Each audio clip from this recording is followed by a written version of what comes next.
Hello everyone and welcome to Red Gaming Tech. My name is Amata. Today is the 10th of April and I have some good news for any SimCity fans out there, or at least those of you that are still playing it after the rather disastrous launch.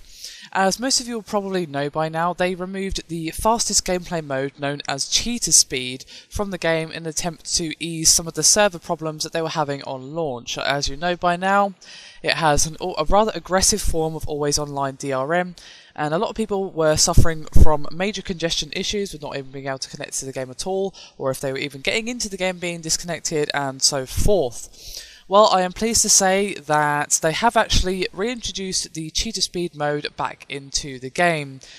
And this is probably a good thing, not only because cheater speed is kind of known throughout the SimCity series, but because according to some reports, the removal of cheater speed did not actually noticeably ease the traffic congestion that SimCity suffered from on its launch.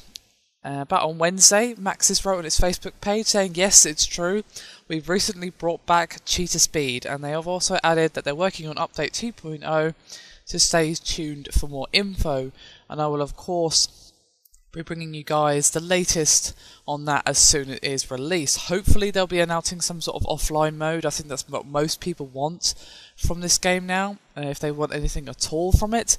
I'm looking at the comments to the original article here, and someone has basically said, unless it won't work on offline at all times, then I'll be interested, but not before.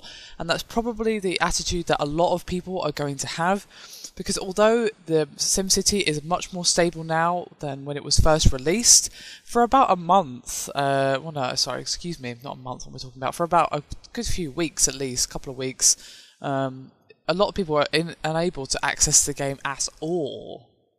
And there were even some reports of those who were able to access the game having their progress in their cities completely ignored and just basically deleted, and then having to redo it all, which, as you can imagine, must have been very frustrating indeed. So while it's good that they've reintroduced cheater speed, it's also a good sign that the servers are up and running as they should have been before the game was actually released.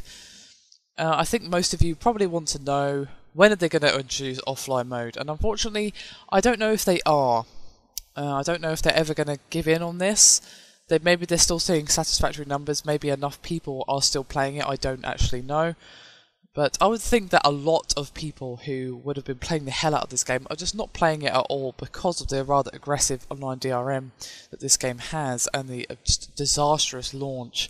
I mean, my goodness, people complained about the PC release of Batman Arkham City, but at least that game actually worked when it was released, at least on DX9 mode.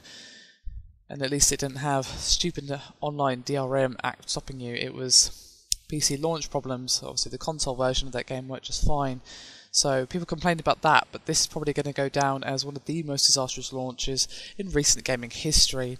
I'd be challenged to think of another launch that was as bad as this one. If you guys can think of anything, do let me know. I'd be curious to see if anything can even at least approach this in terms of the amount of damage done to the SimCity name and to the sales figures of this game. Anyway, that's me done for this fairly short video. Hope you've enjoyed. Thank you very much for watching, and I'll see you in the next video. Bye for now.